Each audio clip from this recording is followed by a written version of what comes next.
ଯେ ମଣ୍ଡି ଖୋଲିବାର ଯେଉଁଦିନ ମଣ୍ଡି ଖୋଲୁଛି ତା ମାସକ ପରେ ଧାନ ଉଠୁଛନ୍ତି। ଯେଉଁଦିନ ସୋସାଇଟି ସେକ୍ରେଟାରୀ କଣ୍ଟା ପୂଜା କରିବ ସେଇଦିନ ଧାନ ଉଠାଇବାଟା ବାଧ୍ୟତାମୂଳକ, କିନ୍ତୁ 15 ଦିନ ପରେ କଣ୍ଟା ପୂଜାର 15 ଦିନ ପରେ ଯାଇକି ଧାନ ଉଠାଉଛି। ଆମେ ଏଇଟା ବିରୋଧ କରୁଛୁ। ଆଉ ଗୋଟେ ବିରୋଧ କରୁଛୁ ଯେ ସୋସାଇଟି ସେକ୍ରେଟାରୀ ଯେମିତି ସରକାରୀ ଚାକିରିଆ ପ୍ରତି 3 ବର୍ଷରେ ବଦଳି ଅଛି, ସେଥିପାଇଁ ପ୍ରତି ସୋସାଇଟି ସେକ୍ରେଟାରୀକି ପ୍ରତି 3 ବର୍ଷ ଥରେ ବଦଳି କରାଯାଉ ଏବଂ ସମସ୍ତଙ୍କ ଧାନ ଉଠାଇବ। କିନ୍ତୁ ଏଠି ଦେଖ ସୋସାଇଟି ସେକ୍ରେଟାରୀ ତାର ବଂଶ ଯାକ ସବୁ ଧାନ ବିକୁଛନ୍ତି, ଦେଖିଲା ଚାଷୀଟା ଧାନ ବିକିପାରୁନି। ଇଏ ହେଲା ଗୋଟେ କଥା। ଏବଂ ଭାଗ ଚାଷୀଟା ଧାନ କେମିତି ବିକିବ ଆକୁ ସରକାର ସରଳୀକରଣ କରନ୍ତୁ, ଏଇଟା ହେଉଛି ଆମର ପ୍ରଥମ ଦାବି। ठीक है, धन्यवाद।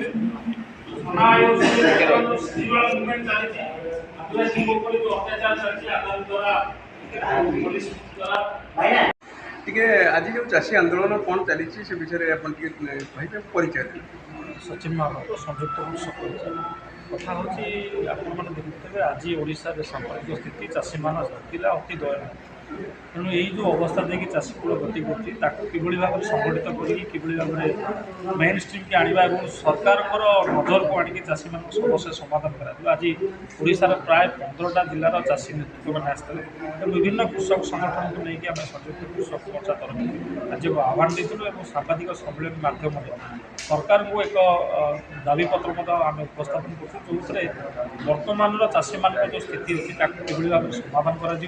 प्रथम है आज ओडार प्राय अधा जिला 15टी जिला पानी में बुड़ीकी था और बन्या परिस्थिति चाषी अवस्था जहाँ आपने समस्ते गणमाध्यम देखी तेणु किभली भाव में चाषी तार अंटा सड़की छिड़ा हे किभली भाव में तार क्षयक्षति की सरकार सठिक ढंग से आकलन कर क्षयक्षति को भरण पोषण कर कथा को लेकिन आम सरकार कहूँ प्रति हेक्टर चाषी मान 50,000 टଙ୍କା दि जाऊ जहाँफल चाषी चाष कर चाष करने आगे तार साहस बढ़।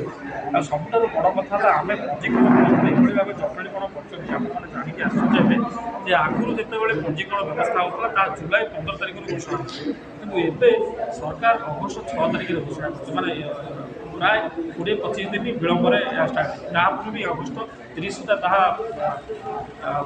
शेष होगा चाषी पाखे आ स्वल्प समय ता भितर जटिलीकरण व्यवस्था एमती है जो मैंने भाग चाषी नाममात्र चाषी से जहाँ जमी आनी चाष कर बायोमेट्रिक और फटोर आवश्यकता अच्छी।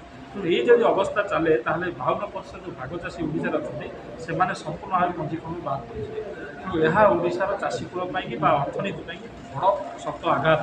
तेणु यार प्रतिवाद में आज ये सम्मेलन आउ जहाँ अन्य सब दाबी अच्छी दाबी आपने साथी मैंने कहले विशेषकर बर्तमान बन्या और पंजीकरण ये दुटी बस्तु नहीं सरकार दृष्टि आकर्षण करती सरकार एक कथा को कौन पदक्षेप नमे तो आगामी भविष्य में तीव्र और आंदोलनात्मक कथा संगठन तरफ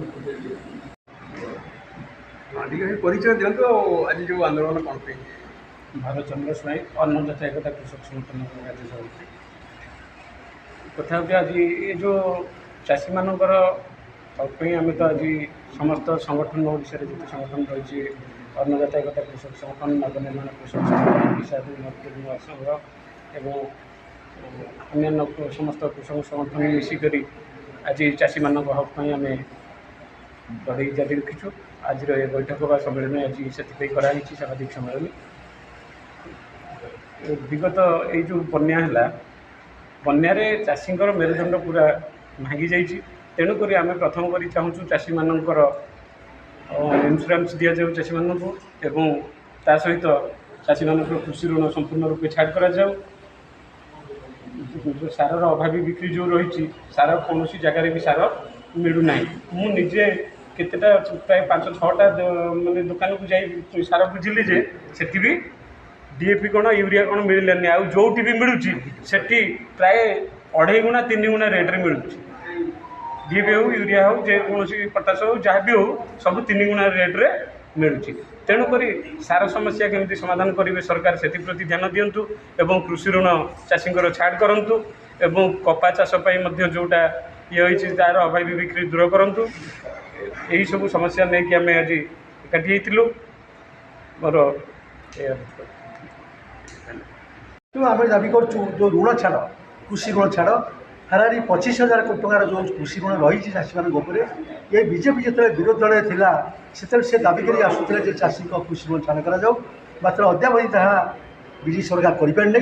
ଆମେ ଏହି ବନ୍ୟା ପରିସ୍ଥିତିରେ ଆମେ ଦାବି କରୁଛୁ ଯେ ଚାଷୀଙ୍କର ସବୁ କୃଷି ଋଣକୁ ସରକାର ଅବିଳମ୍ବେ ଛାଡ଼ କରିଦିଅନ୍ତୁ। ଚତୁର୍ଥ ଦାବି ହେଉଛି ଦେଖିବେ এই ବନ୍ୟା କ୍ଷୟକ୍ଷତି ସମ୍ବନ୍ଧୀୟ ଯେଉଁ ଇନପୁଟ୍ ସବସିଡ଼ି ସରକାର ଦେଉଛନ୍ତି ତାହା ନାମକୁ ମଧ୍ୟ ସମୁଦ୍ରରୁ ସଂଖ୍ୟା ଭଳି। ସେ ଯେଉଁ ଏକର ପ୍ରତି 8,500 ଟଙ୍କା ଧାର୍ଯ୍ୟ କରିଛନ୍ତି ସେଥିରେ ଗୁଣ୍ଠ ପ୍ରତି ପଡ଼ିଲା 135 ଟଙ୍କା। ଗୋଟିଏ ଗୁଣ୍ଠ ଧାନ ଚାଷ କଲେ ହାରାହାରି 1200ରୁ 1500 ଟଙ୍କା ଖର୍ଚ୍ଚ ହେଉଛି, ମାତ୍ର 135 ଟଙ୍କା ଦେବା ସରକାର କରୁଛନ୍ତି। ଆମେ ଦାବି କରୁଛୁ ହେକ୍ଟର ପ୍ରତି କ୍ଷତିପୂରଣ ରାଶିଟା ଅତି କମରେ 50,000 ଟଙ୍କା ଧାର୍ଯ୍ୟ କରାଯାଉ, ଯାହାଫଳରେ ଚାଷୀଟା ତା କ୍ଷତିର ସେ ଭରଣା କରିପାରିବ। ଏଥିପାଇଁ ରିଲିଫ୍ କୋର୍ଟର ସଂଶୋଧନ ଆବଶ୍ୟକ ରହିଛି। ତେଣୁ ଏହି ପରିପ୍ରେକ୍ଷୀରେ ଆମେ ରାଜ୍ୟ ସରକାର ଦାବି କରୁଛୁ ଏ 4ଟି ଦାବିକୁ ଅବିଳମ୍ବେ ମାନି ନିଅନ୍ତୁ, ନତୁବା ଆଗାମୀ ଦିନରେ ଚାଷୀ ଆନ୍ଦୋଳନ ଯେମିତି ଅତୀତରେ ନବନିର୍ମାଣ କୃଷକ ସଂଗଠନ ବୃହତ୍ତର ଆନ୍ଦୋଳନ ଠିଆ କରିଥିଲା, ଆଗାମୀ ଦିନରେ ସେହିଭଳି ଆନ୍ଦୋଳନ କରିବାକୁ ବାଧ୍ୟ ହେବ।